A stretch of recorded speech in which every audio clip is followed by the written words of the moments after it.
जय हिंद, नमस्कार सभी डिफेंस पेंशनर्स का मैं एक बार फिर स्वागत करता हूं एक नए वीडियो में, जिसमें मैं आप सबको 3 महत्वपूर्ण जानकारियां दूंगा। पहली, इस पर से 1 रैंक 1 पेंशन 2 का एरियर नहीं मिला, पंजाब नेशनल बैंक ने भेजा नॉन पेमेंट सर्टिफिकेट। और जिनको भी 1 रैंक 1 पेंशन 2 का यदि एक किस्त मिली है या 2 मिली है, तीसरी किस्त नहीं मिली है, तो उन सबको नॉन पेमेंट सर्टिफिकेट भिजवाना ही होगा। दूसरी जानकारी, पेंशन में देरी पर स्पर्श नहीं देगा पेनल इंटरेस्ट, लेटर जारी। रिजर्व बैंक ऑफ इंडिया का नियम है कि पेंशन के भुगतान में यदि देरी होती है तो उसके ऊपर ब्याज दिया जाएगा। जितनी देरी होती है उतने दिनों के लिए ब्याज दिया जाएगा, लेकिन स्पर्श के लिए ऐसा कोई प्रावधान नहीं है। पीसीडीए ने इसके लिए मना कर दिया है। और आखिर में, फॉर्म IAF CDA 651 क्या है, एरियर पेमेंट के लिए स्पर्श ने क्यों मांगा है ये फॉर्म, आइए एक एक करके इन जानकारियों को हम विस्तार से समझते हैं। इससे पहले आप सबसे निवेदन है कि सैनिक समाचार भारत चैनल पर आपने पहली बार विजिट किया है या फिर आपने अभी तक सब्सक्राइब नहीं किया है तो चैनल को जरूर सब्सक्राइब कर लें, ताकि आपके वेलफेयर से जुड़ी हुई, आपकी पेंशन से जुड़ी हुई हर एक जानकारी आपको मिलती रहे। आइए जानते हैं सबसे पहली जानकारी। देखिए, 26 दिसंबर 2023 को पंजाब नेशनल बैंक ने सीनियर अकाउंट ऑफिसर स्पर्श पीसीडीए इलाहाबाद को नॉन पेमेंट सर्टिफिकेट भेजा है। और ये सर्टिफिकेट जाएगा तभी OROP की जो बकाया किस्तें हैं वो मिलेगी। इस सर्टिफिकेट के अंदर सब्जेक्ट लिखा है non payment of disability element as पर OROP 2 in the name of नाम, PPO नंबर और बैंक अकाउंट नंबर। जो डिफेंस पेंशनर है उनको डिसेबिलिटी एलिमेंट नहीं मिला, तो डिफेंस पेंशनर ने बैंक से संपर्क किया और स्पर्श से संपर्क किया। स्पर्श की ओर से बताया गया कि बैंक आपको कितनी OROP की किस्त दे चुका है, कितनी नहीं दे चुका है, इसके बारे में नॉन पेमेंट सर्टिफिकेट चाहिए। तो पेंशनर ने बैंक से संपर्क किया और बैंक ने आखिरकार ये नॉन पेमेंट सर्टिफिकेट स्पर्श को भेज दिया और इन डिसेबिलिटी पेंशनर की पेंशन भी आ चुकी है और बकाया एरियर भी आ चुका है। देखिए आगे लिखा है, this is in reference to above we may inform you that above pension account has been transferred to SPARSH in the month of August 2023। We have not revise his disability element as पर OROP 2। इनको OROP की कोई भी किस्त नहीं दी और ना ही इनकी जो डिसेबिलिटी पेंशन है वो रिवाइज की गई। इसलिए यहाँ पे ज़्यादा जानकारी नहीं देते हुए केवल इतना लिख दिया गया कि हमने डिसेबिलिटी एलिमेंट के ऊपर कोई कार्रवाई नहीं की है। You are requested to revise disability element in your system and pay remaining arrear.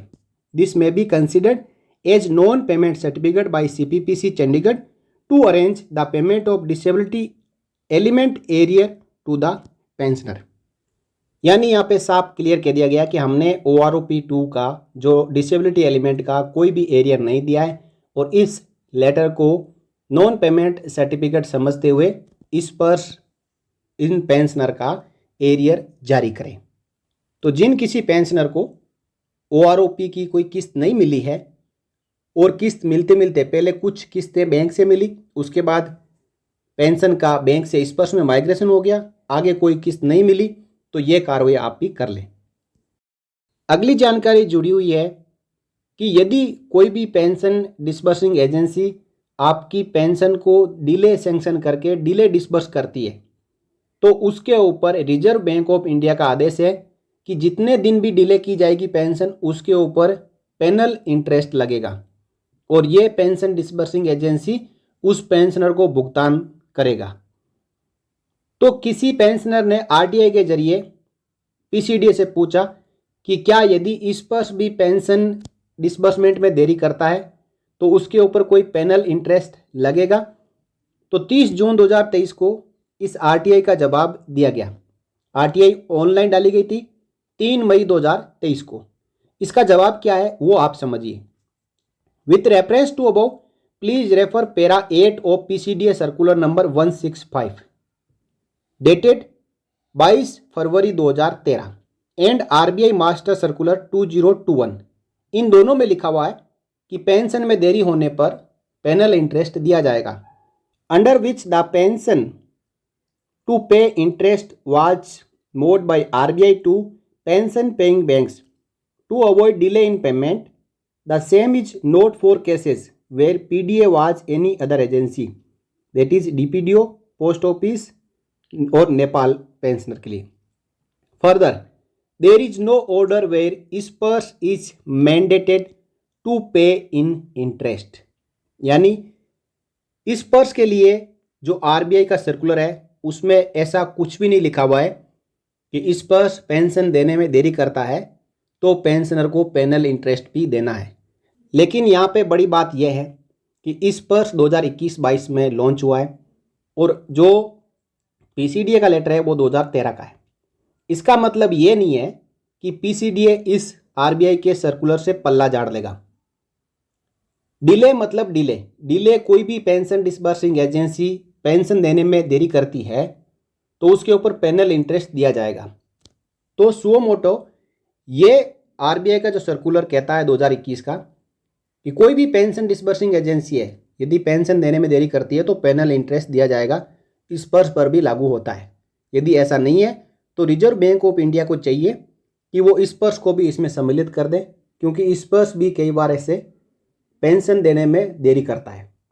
हालांकि ISPERS का मोटो ये है कि सही पेंशन सही समय पर, लेकिन जब तक ISPERS पूरी तरीके से इम्प्लीमेंट नहीं होगा तब तक ISPERS द्वारा भी पेंशन डिसबर्समेंट में देरी की जा रही है. तो ISPERS इससे पल्ला नहीं झाड़ सकता कि ये सर्कुलर हमारे लिए नहीं है. ISPERS को भी पेनल इंटरेस्ट देना चाहिए. और आखिर में एक आपको और महत्वपूर्ण जानकारी दूंगा.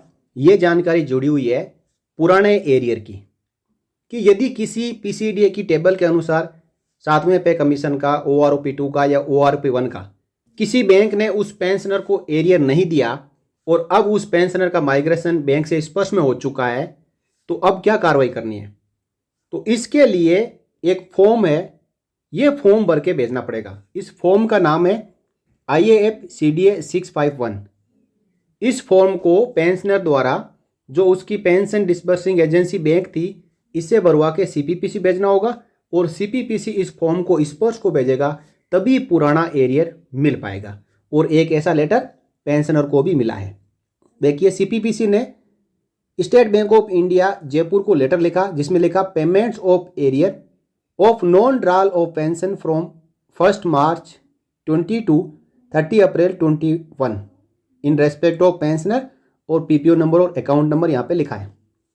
इस लेटर को आप पूरा समझें, ये आपके लिए भी जरूरी हो सकता है. With reference to record Mahar regiment letter number dated 1 August 2023 on the captioned subject you are requested to obtain and forward the arrear claim form IAF-CDA 651. ये एरियर क्लेम फॉर्म होता है. From the above cited pensioner in 2 original copies duly completed in all respects. अब इसके साथ में checklist और blank 651 form लगाया हुआ है.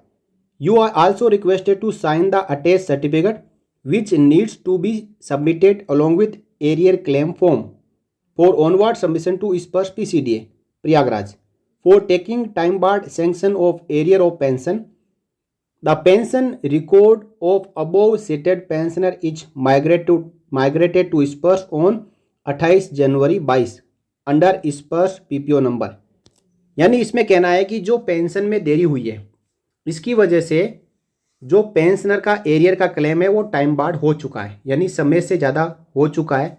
अब इसके लिए टाइम बार्ड सैंक्शन PCDA से लेनी होगी और पेंशनर की इन बिटवीन जो पेंशन है वो भी बैंक से ISPERS में जा चुकी है. तो यहाँ पे बैंक का और CPPC का कहना है कि यदि ये एरियर जो पुराना एरियर है यदि SBI द्वारा जारी किया जाता है तो इसके लिए पहले PCDA से टाइम बार्ड सैंक्शन लेनी होगी, क्योंकि यहाँ पे आप देख पा रहे हैं कि ये एरियर 1 मार्च 20 से 30 अप्रैल 21 का है और 2 साल से पुराना यदि कोई पेंशन एरियर हो जाता है तो उसके लिए PCDA से टाइम बार्ड सैंक्शन लेना ही होता है. और उसी के प्रोसेस में यहाँ पे CPPC ने बैंक को लिखा है कि आप पेंशनर को बुलाएं और उससे फॉर्म 651 भरवाएं 2 कॉपी में, ताकि हम PCDA को भेज सकें और टाइम बार्ड सैंक्शन ले सकें. इसके बाद ही जो CPPC SBI जयपुर है वो एरियर रिलीज कर सकती है. अब इसके साथ में एक चेकलिस्ट भी लगाई है इस चेकलिस्ट को कंप्लीट समझना जरूरी है, क्योंकि इसमें पेंशनर के ऊपर भी डाला गया है कि पेंशनर की कोई गलती तो नहीं है।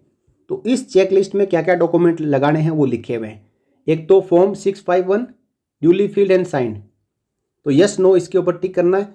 2 ओरिजिनल इंक रिटर्न कॉपीज इसकी चाहिए फॉर्म की। फिर पार्ट 1, 2, 3 कंप्लीट करना है।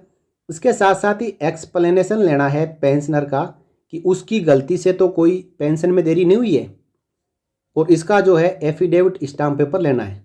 If reason of not drawing pension is due to medical और हेल्थ इश्यू, मेडिकल सर्टिफिकेट और डॉक्यूमेंट अटैच। कभी पेंशनर अपना लाइफ सर्टिफिकेट जमा नहीं कर पाता है, कोई बीमारी के कारण या किसी दूसरे कारण से डिले हो जाता है, तो उसके कारण के लिए एफिडेविट, और यदि कोई बीमारी के कारण डिले हुई है तो मेडिकल डॉक्यूमेंट। अब original digital police verification certificate, ये भी एसएचओ से लेना पड़ेगा। फिर है an undertaking from the pensioner that he was not re employed और employed during that period for non drawal of pension. कहीं कहीं पे री एम्प्लॉयमेंट हो जाते हैं और वहाँ पे क्लियर अपना डिक्लेरेशन नहीं देते हैं तो भी पेंशन बंद कर दी जाती है, तो इसका भी एक अंडरटेकिंग देना होगा। नॉन री मैरिज सर्टिफिकेट विडो के लिए, कहीं री मैरिज हो जाए तो पेंशन अपने आप बंद हो जाती है, और कुछ केसेस में नहीं भी होती है, उसके लिए पेंशन रेगुलेशन में पूरी लिखी हुई है। फिर attested copies of PPOs issued in the name of pensioner by branch official, इसकी भी कॉपी। फिर identified certificate, PDA change certificate और previously non drawal certificate and satisfactory remarks certificate signed by PDA official. फिर mobile number और mobile number of pension dealing clerk. इतनी कार्रवाई करनी होगी। यदि पेंशन के एरियर के पेमेंट में देरी हो जाती है, चाहे बैंक की तरफ से हो चाहे पेंशनर की तरफ से हो, तो इतना लंबा प्रोसेस है जो कि डॉक्यूमेंट लगाने होंगे, तब कहीं जाके वो एरियर है जो रिलीज़ किया जाएगा। अब फॉर्म 651 क्या है, उसका फॉर्मेट क्या है, वो मैं आपको बता देता हूँ, और साथ ही साथ उसकी पीडीएफ का जो लिंक है इस वीडियो के डिस्क्रिप्शन में डाल दूंगा, ताकि जिस किसी को इस प्रकार की दिक्कतें आ रही है, फॉर्म 651 मांगा जा रहा है, तो पीडीएफ को डाउनलोड करके 651 को अपने ब्रांच में सबमिट कर सकते हैं। देखिए, ये IAF-CDA 651 फॉर्म PCDA के सर्कुलर नंबर 226 दिनांक 15 जुलाई 2022 के साथ में जारी किया गया है, और इसमें ही इस सर्कुलर के बारे में बात कही गई है कि एरियर यदि पुराना हो, टाइम बाद सैंक्शन लेनी है, तो फॉर्म IAF-CDA 651 भेजना ही होगा। इसके साथ में मैं डायरेक्टली आपको वो फॉर्म दिखा देता हूँ। देखिए, यह है IAF-CDA 651 claim for arrears of pensions in respect of Indian military pensioner, state force pensioners. इसमें पार्ट 1, 2, 3 कंप्लीट करना होगा, जिसमें पेंशनर की पूरी जानकारी होगी। पेंशन कितनी है, डियरनेस रिलीफ कितना है, CA कितना है, टोटल अमाउंट कितना बन रहा है एरियर का, उसकी जानकारी यहाँ पे फिल करी जाएगी। और इसमें जो 3 पार्ट है, जैसा मैंने आपको बताया, फिर पेंशनर की ओर से यहाँ पे साइन किया जाएगा, उसका एड्रेस, मोबाइल नंबर, ये एक एप्लीकेशन है। ये पार्ट 2 है, जिसमें 2 विटनेसेस के साइन होंगे, और आगे फिर आपको मिलेगा पार्ट 3। तो इस प्रकार काफ़ी लंबा चौड़ा प्रोसेस है, जिसके जरिए कि पेंशनर को यदि अपना पुराना एरियर क्लेम करना है तो उसके लिए इस प्रोसेस के जरिए गुजरना होगा। तो इसकी पीडीएफ मैं इस वीडियो के डिस्क्रिप्शन में डाल दूँ, जिस किसी को भी चाहिए डाउनलोड करके यूज करें। तो इस प्रकार मैंने आपको 3 जानकारी इस वीडियो के जरिए दी। जानकारी आपको अच्छी लगी तो वीडियो को लाइक कर सकते हैं, शेयर कर सकते हैं, और चैनल इस वीडियो में इतना ही। फिर मिलेंगे नेक्स्ट वीडियो में एक और जानकारी के साथ। तब तक के लिए जय हिंद, जय Bharat, Vande Mataram. For more updates, subscribe to our channel and enjoy watching the videos.